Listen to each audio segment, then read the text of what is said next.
अस्सलाम वालेकुम रहमतुल्लाहि व बरकातुहू। आज की वीडियो इंतहाई दिलचस्प और इंटरेस्टिंग होने वाली है। इस आदमी ने जिस तरह के जवाब दिए हैं काफ़ी दिलचस्प और इंटरेस्टिंग होने वाली है। आइए स्टार्ट करते हैं कि अभी रमजान में जब मस्जिद अक्सा में मुसलमान नमाज पढ़ने ऐसे जाया करता था, ऐसे तब उसको लातों से मारा जाया करता था। जब वो दुआ में अल्लाह को याद करता था तब उसको धक्का दिया जाता था। आप सोचिए ये कौन लोग हैं कि इजराइलियों से मैं इतना कह दूं कि तुम जितना भी जुल्म उठा लो, जितना भी कर लो, जितना ही मार लो, जितना ही पीट लो, जितने अत्याचार कर लो, ताबूत सकीना तुम्हारे हाथ में नहीं आएगी। ताबूत सकीना इजराइलियों की ताकत थी, यहूदियों की ताकत थी। जब ये जंग में जाया करते थे उसी बक्से को लेके जाया करते थे। इन्होंने कई जंग फतेह की है। वो एक जादुई बक्सा था जिससे सेना निकलती थी। तौरेत की ओरिजिनल कॉपी है उसके अंदर, जिसका नाम है ताबूत सकीना। जो भी आपकी वीडियो सुन रहा होगा, इस देश में जो इजरायली यहाँ रह रहा होगा, वो मेरी बात सुनकर उसके रोंवे खड़े हो जाएंगे। जो मैंने आपको बताया कि नमाज पढ़ते वक्त लोगों को मारा गया, दुआ करते हुए लोगों को मारा गया, ऐसे किताब खोल के तराबी पढ़ रहे हैं। एक पावन किताब है, इसको लातों से मार रहे हैं वो लोग। 1,24,000 नबी जो की सजदा किए हैं, नमाज पढ़े हैं। मस्जिद अक्सा में उन्होंने नमाज पढ़ाई थी 1,24,000 नबियों को। 40 करोड़ लोगों की जिन्होंने अल्लाह और कुरान की बात करके मोदी जी मस्जिद में जाके बोलते थे, क्या उनसे बड़े हो गए इजरायली? और सारी इस्लामिक कंट्रियां एक होकर इजराइल को मिटा दें, खत्म कर दें। समझ गए? नमस्कार, मैं हूं देव। इसमें आप देख रहे हैं लोकतंत्र टीवी। इजराइल और फिलिस्तीन के हमले के बाद अब देश ने करवट ले लिया। आप सोचिए कि जिस देश का प्रधानमंत्री जाहिर तौर पर इजराइल के समर्थन में हो, अमेरिका के समर्थन में हो, और देश के तमाम लोग यानी कि बड़े बड़े सेलिब्रिटी जैसे शाहरुख खान और यूनिवर्सिटी के बच्चे वो फिलिस्तीन के साथ हो, तो समझिए उस देश का क्या ही मंजर होगा। दरअसल फिलिस्तीन के समर्थन में देश के तमाम लोग खड़े हैं और भारत के राजा किंग ऑफ इंडिया यानी कि प्रधानमंत्री वो इजराइल के समर्थन में है। कहा जा रहा है कि इजराइल से व्यापारिक संबंध है, तरह तरह की बातें चल रही है। लेकिन इस विषय पर खास बातचीत करने के लिए हमारे साथ बाल योगी महंत जी जुड़ चुके हैं। महंत जी, कैसे देख रहे हैं? पंडित जी, आप तो बड़े बारीकी से इस्लाम को मानने वाले हैं, इस्लाम को जानने वाले हैं, कुरान को पढ़ते हैं। कैसे देख रहे हैं ये इतना बड़ा मसला जो है? देखिए, आपको पता है ये मसला क्या है? जैसे मान लो ये मेरे मंदिर है, मैं यहाँ पूजा कर रहा हूँ, तो अपने इस माइक से मेरे सर पे मारना शुरू कर दो, मुझे धक्का देना शुरू कर दो। सेम वही पैटर्न वहां पे। मैंने ये एक नहीं 1000 वीडियो आई है कि अभी रमजान में जब मस्जिद अक्सा में मुसलमान नमाज पढ़ने ऐसे जाया करता था, ऐसे तब उसको लातों से मारा जाया करता था। जब वो दुआ में अल्लाह को याद करता था तब उसको धक्का दिया जाता था। आप सोचिए ये कौन लोग हैं? ये वो लोग हैं जिनको उन्होंने अपनी जमीन दी रहने को। यहूदी इजराइली यहूदी कौन? और ये याकूब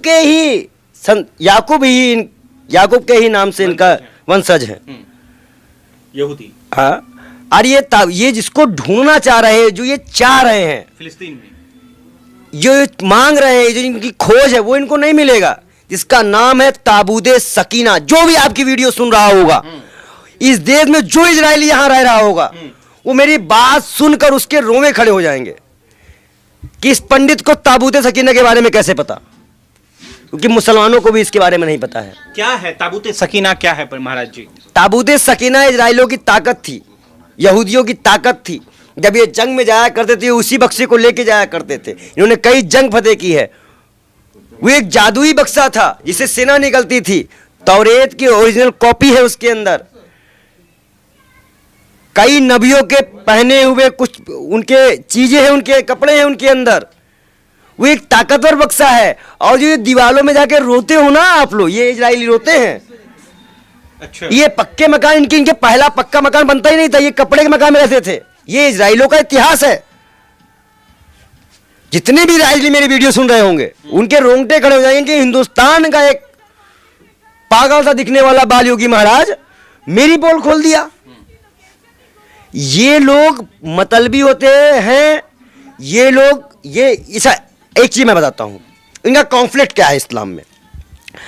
अल्लाह ने 4 किताबें आसमानी भेजी, तौरेत, अंजीर और एक और है और कुरान, एक और किताब है, 4 किताबें भेजी।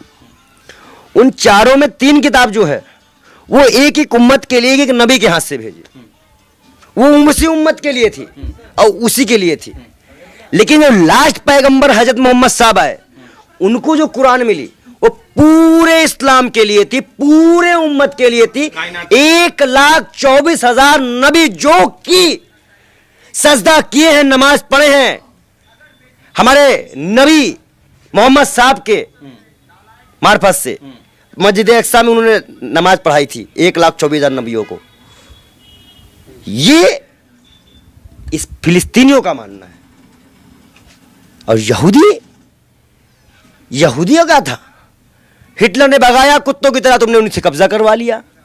देश के प्रधानमंत्री को अगर विदेश नीति ये बात करनी चाहिए तो क्या वो हमको बताए कि जब वो 2017-18 में फिलिस्तीन इजराइल की यात्रा जब वो किए थे तो हाइपेनेशन थ्योरी जो उन्होंने दी थी कि ना हम इजराइल के भी साथ हैं और फिलिस्तीन के भी साथ हैं, जबकि हमारे देश में भी स्वतंत्रता सेनानी हम रह चुके हैं, हमारे लोग रह चुके हैं, हमने भी ब्रिटिश अंग्रेजों से अपने देश को आजाद कराया है। तो क्या अगर फिलिस्तीनी के हमबास जो कि वहां का गांजा पट्टी का वहां इलेक्शन भी जीतता है, पब्लिक सपोर्ट भी करती है उसको, चरमपंथी अगर वो करते हैं, तो क्या हमारे माओवादी और नक्सलवादी ऐसे नहीं है हमारे यहां पर? क्या हमारे यहाँ पे और भी लोग नहीं है जो अपने लिए अधिकार मांग रहे हैं, अपने लिए अलग मांग रहे हैं? फिर आप खालिस्तान को क्या कहोगे? आप एक खालिस्तान के लिए कांग्रेस रिश्ता तोड़ दिए, वो आतंकवादी एजेंडे चला रहे थे आपके कहने के अनुसार, तो फिर आप भी तो ये आतंकवादी का साथ दे रहे हैं ना इजराइल का, क्योंकि वो दूसरे के मुल्क पे कब्जा कर रहा है। अमेरिका इसमें अपना बदला लेना चाह रहा है। अमेरिका चाह रहा है कि ईरान बोल दे और एक और मुसलमान कंट्री को हम तबाह बर्बाद कर दे, जैसे इराक को किए थे। ये बहुत मसला है। आप पूछो हमें कैसे पता? कैसे पता? यूपीएससी स्टूडेंट है हम, मोदी की तरह अनपंग उठा टेक नहीं है, योगी जी की तरह घंटी नहीं बजाते, नहीं करते हम। इसलिए मैंने आपको जो रिपोर्ट दी उसमें इजराइलियों को भी शामिल किया। अब आते हैं इजराइलियों के एक इतिहास पे, और मैं आपको अच्छी बात बता दूं। ऐसे मान लीजिए हम सब हिंदू हैं, आपके कुल देवता अलग होंगे, हमारे कुल देवता अलग होंगे, किसी के अलग होंगे। क्या मैं अपने कुल देवता के पास जाऊंगा तो क्या आप हमें खड़े होकर वहां से लात मार के भगा देंगे? जबकि हमारे पूर्वज, हमारे धर्म का एक ही है, अल्लाह। जब फिलिस्तीनी मस्जिद अक्सा में जाते थे, आज उनको क्या किया गया बताया आपको? क्या किया गया? आज आपने बम ब्लास्ट कर दिया। इससे पहले आप मस्जिदों में हमला करते थे। तो मस्जिदों पे हमला करने वाले आप इस्लाम में कैसे मानने वाले हो सकते हो? जबकि इस्लाम कहता है, ये कुरान कहती है, ये कुरान कहती है कि एक इंसान का कत्ल पूरी इंसानियत का, इस्लाम का कत्ल है अगर कोई बेकसूर मारा जाए। आज आपके बम ब्लास्ट में आप लड़ाकुओं से नहीं लड़ रहे हो, हमास से नहीं लड़ रहे हो, आप आवाम से लड़ रहे हो। आप आवाम पे बम गोले चला रहे हो, आम लोगों को मार रहे हो, उसमें बच्चे तबाह हो रहे हैं, मर रहे हैं, पड़ रहे हैं। अब भारत ने कभी ऐसे युद्धों का समर्थन नहीं किया, लेकिन मोदी जी तो कर रहे हैं। इतिहास है इस देश के प्रधानमंत्री के लिए। हमारा देश उस वक्त से लेकर आज तक याद करिए जब हथियारों की ओर यूएसए और यूसीआर का चल रहा था, तब नॉन अलाइनमेंट मूवमेंट बनाकर हमने कहा था ना हम यूएसए का साथ देंगे ना हम यूएसआर का साथ देंगे। हम तृतीय विश्व की मांग करके तृतीय विश्व युद्ध में हमारा संस्थापक देश रहा है, नेहरू जी संस्थापक रहे थे उसके। हमने कभी हिंसा का नहीं दिया था, निःशस्त्रीकरण का प्रचार किया था, निःशस्त्रीकरण का प्रचार किया था। और आज तक हमें अगर पाकिस्तान के पास परमाणु ना होता तो हमें और चाइना के पास परमाणु ना होता तो हमें भी परमाणु जमाने की कोई जरूरत नहीं थी।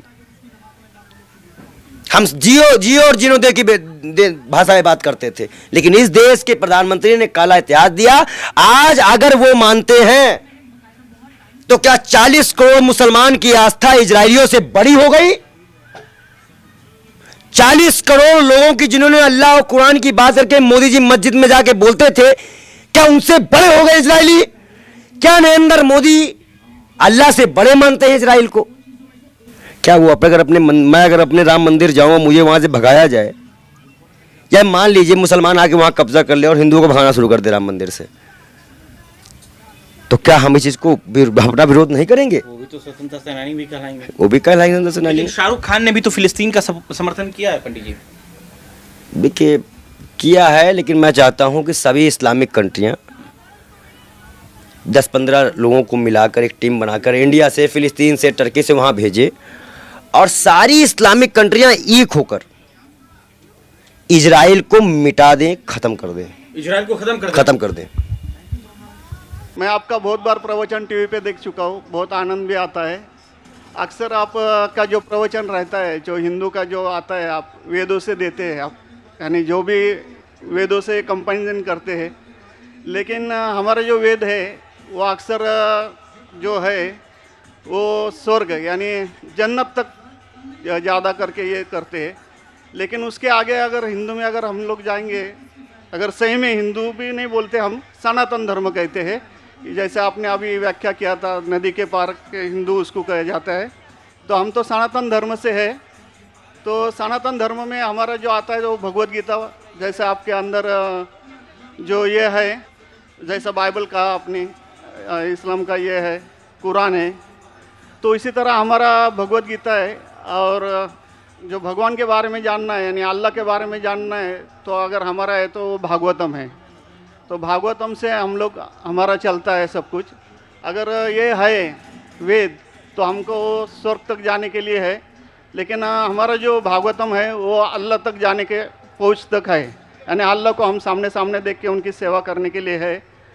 तो जो अभी आपने जो भी बोले थे, जो जवाब दिया था, अभी कर रहे थे औरतों के बारे में, माताजी लोगों के बारे में, तो हमारे भगवत गीता में भी लिखा है कि औरत को भगाता है तो उसको मार दीजिए।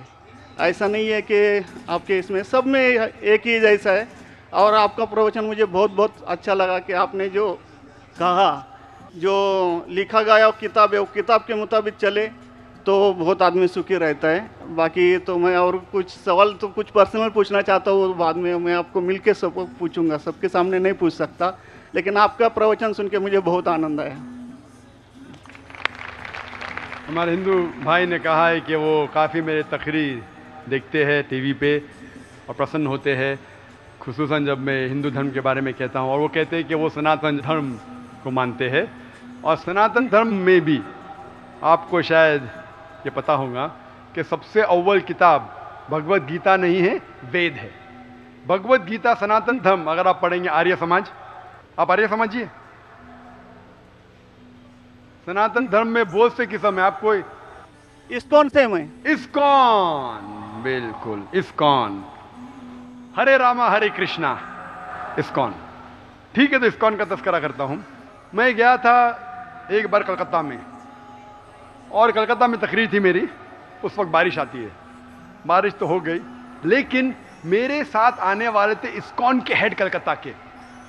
हम लोग दोनों जाते एक वैन में, वैनिटी वैन, मतलब जब बड़े मैदान में, यहाँ तो माशाल्लाह मैदान के बाजू में काफ़ी बिल्डिंग है, तो बड़े मैदान में प्रोग्राम होता है तो कोई ग्रीन रूम नहीं होता है, तो क्या करते हैं, वैन लेके आते, बस इसमें मेकअप रूम या आराम करने के लिए कंडीशन होता है।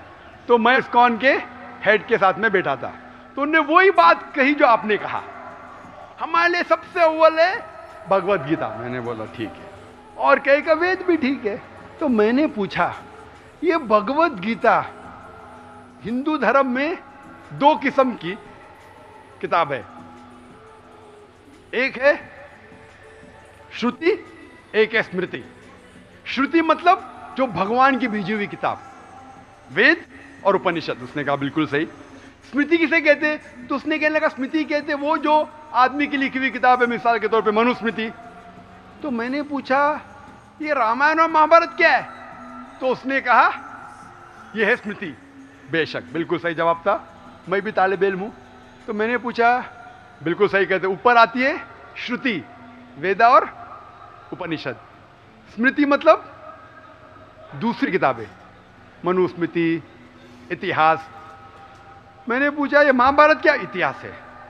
तो मैंने उससे पूछा, गुरुजी ये बात मेरे इल्म के हिसाब से भगवत गीता एक हिस्सा है महाभारत का, 18 चैप्टर का, सही है? अरे बिल्कुल सही है, आप बहुत इल्म रखते। मैंने बेशक।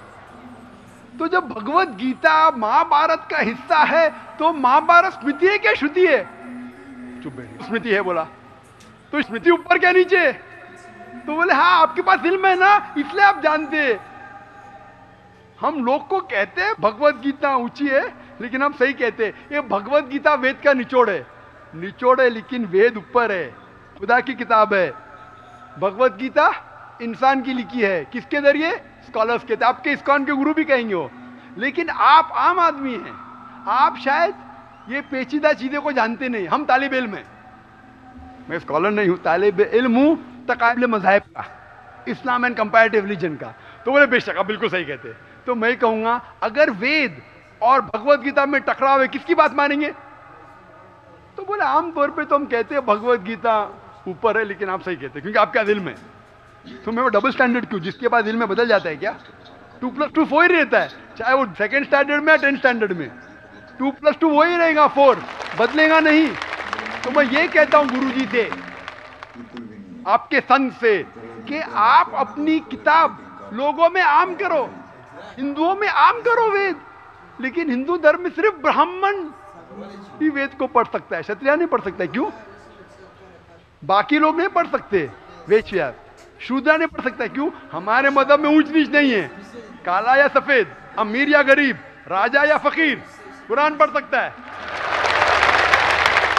नमाज के लिए जब उस ईश्वर की हम इबादत करते हैं, जब खड़े होते नमाज के लिए कंधे से कंधा मिला के करते, चाहे वो फकीर या अमीर या गरीब, फकीर या राजा साथ में खड़ा है तो कंधे से कंधे मिला के खड़ा होता है।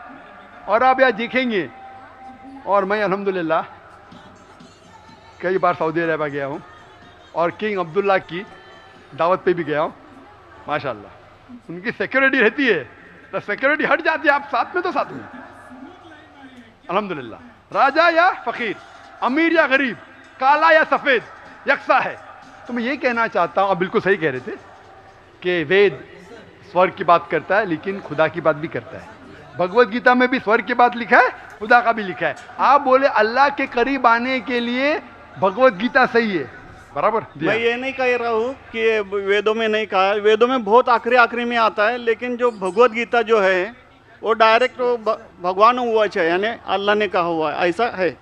तो इसके लिए अभी वेद तो संस्कृत में है, वो पढ़ नहीं सकते, लेकिन जो भगवत गीता है वो बहुत सारी इसमें ट्रांसलेशन हो गई है। और जो भगवत गीता है बहुत सारे आदमी ने यानी लिखी हुई है, करीबन 200-300 लोगों ने लिखी है अपने अपने हिसाब से। हाँ, बिल्कुल सही कहा। लेकिन इस्कॉन का जो गीता है भगवत गीता वो गुरु परंपरा में है, वो भी आदमी है, एज इट इज लिखा हुआ है, यानी वो परंपरा में अगर गया तो वो कृष्ण तक गया, यानी जिसने जो कहा है वो एज इट इज है, इसके लिए उसका लिखा हुआ as it is Bhagavad Gita. आपके स्वामी प्रभुपदा, बराबर यस, बराबर बोल, स्वामी प्रभुपदा इंसानी थे ना? हाँ, इंसानी थे ना, मैं किधर ना बोल रहा हूँ।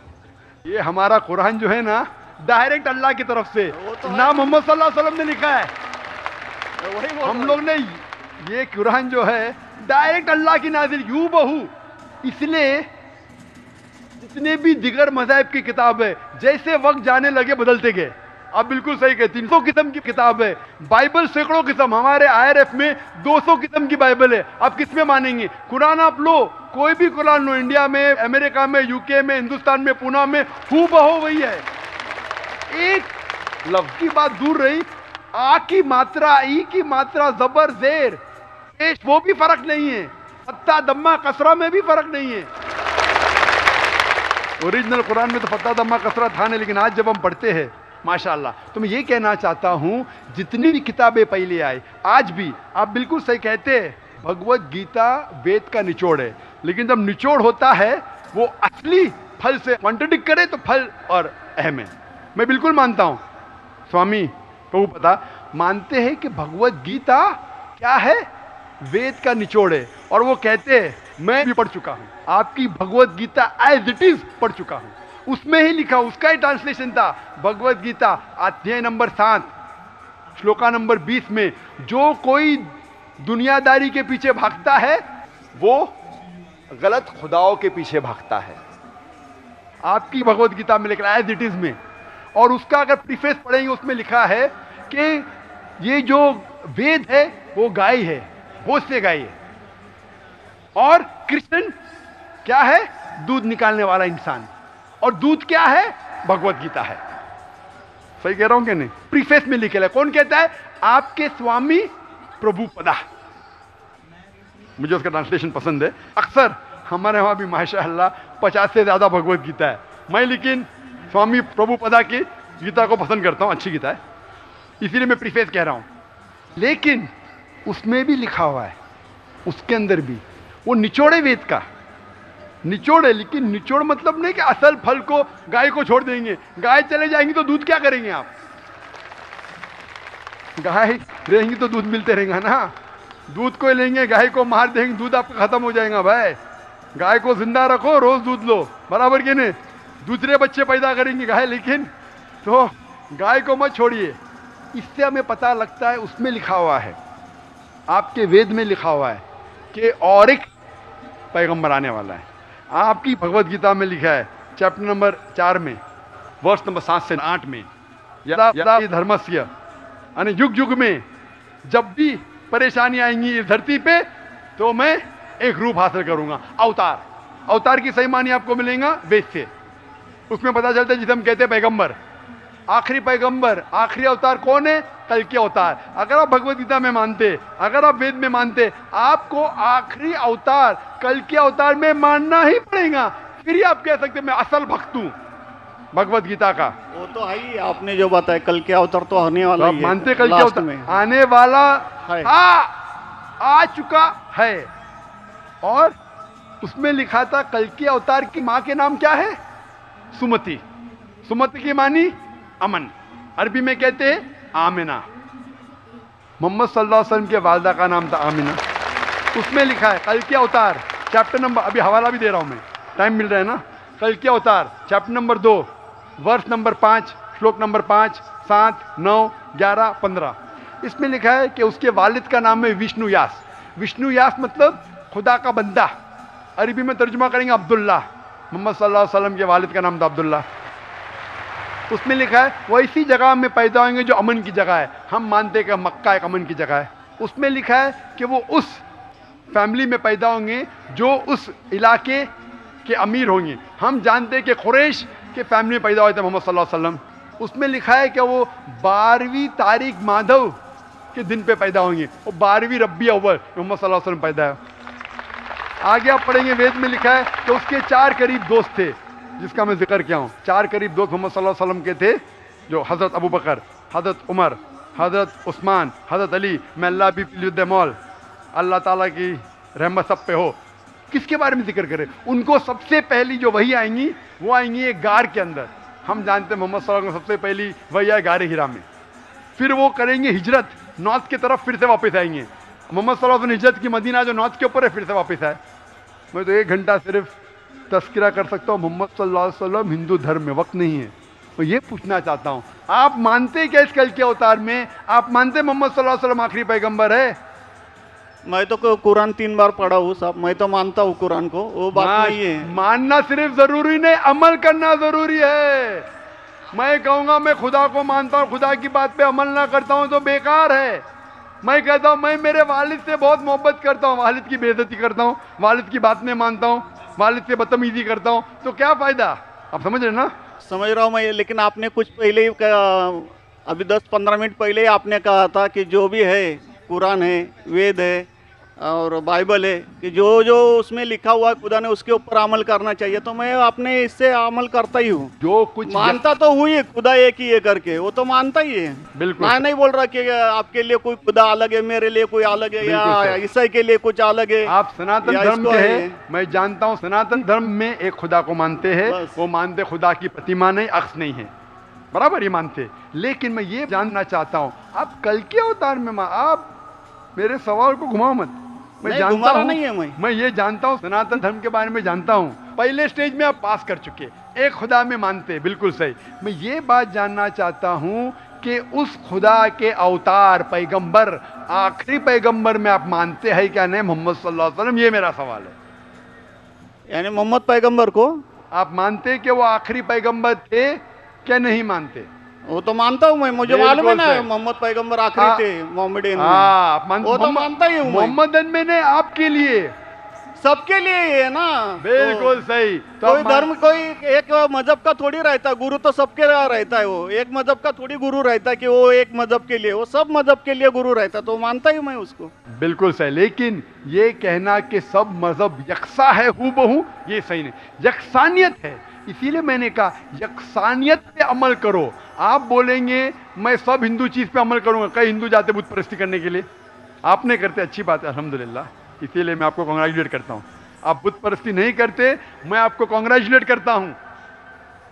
मैं कांग्रेचुलेट करता हूं क्योंकि सनातन धर्म बुत परस्ती नहीं करता है। अल्हम्दुलिल्लाह सुम्मा अल्हम्दुलिल्लाह, आप आधे इम्तिहान में सफलता पा गए।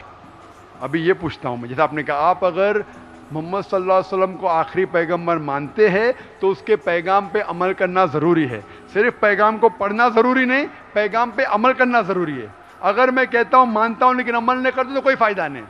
तो ये होता है कि अपने मन से खुदा की बात जो आखिरी पैगाम है कुरान शरीफ और आखिरी पैगंबर मोहम्मद सल्लल्लाहु अलैहि वसल्लम में मानना ज़रूरी है, फिर ही आप सही तरीके से मज़हब को पहचान सकेंगे।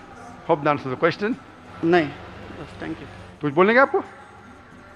मुझे ये कहना चाहिए था, अभी आप बोल रहे थे अमल करना चाहिए, अमल करना चाहिए, तो मैं मोमिन बनने का पूरा कोशिश किया, क्योंकि मैं वो मोमिन का क्या रहता है वो 3-4 इसमें सुन चुका हूँ। मोमिन का क्या रहता है? मोमिन का जो बताया था ना, क्या जो रीजन जो कैसा रहता है मोमिन, कैसा रहता है, मैं जानना चाहता हूँ। नहीं, मैं इतना याद में जितना रखा हूँ मैं जो भी बोल याद नहीं सकता है, जो भी याद है बोल लीजिए, नो प्रॉब्लम। जो कमी है मैं पूरी कर लूंगा। नहीं नहीं यार, जान लीजिए, अगर दूसरे को भी क्वेश्चन पूछना है मैं आपसे सबको मौका मोहब्बत मिलना करता चाहिए। हूँ, मैं आपसे मैं आपको मोहब्बत करता पर्सनली मिलता हूँ बाद में। अच्छा, बाद में मिलेंगे स्टेज के बाद इंशाल्लाह। ओके, ठीक है। हरे कृष्णा। माइक नंबर 2 में अगर कोई गैर मुस्लिम भाई कतार में खड़े हों तो वो सवाल कर सकते हैं। मेरा नाम अभिजीत जावलकर है और मैं कंप्यूटर इंजीनियरिंग स्टूडेंट हूँ। सर, मुझे आपसे ये पूछना है कि अगर कोई मुस्लिम कुरान के ऊपर हाथ रखकर कोई कसम खा ले तो क्या वो कसम वापस ले सकता है? भाई साहब ने पूछा है कि अगर कोई मुसलमान कुरान पे हाथ रख के कसम खाता है तो क्या वो कसम वापस ले सकता है कि नहीं। आम तौर पे कोई भी मुसलमान कसम खाता है, चाहे कुरान पे हाथ रखे या नहीं रखे, उसे वापस नहीं लेना चाहिए। अगर उसे पता चला वो कसम गलत चीज़ है, किसी को नुकसान पहुंचा रही है, तो वापस ले सकता है। तो एक मोमिन, एक मुसलमान अगर अपने ज़बान से कहता है, कसम खाता है या इंशाअल्लाह कहता है, उसका फ़र्ज़ हो जाता है कि उसके ऊपर अमल करे। कुरान पे हाथ रखना नहीं रखना ऐसा कुछ लिखा नहीं है।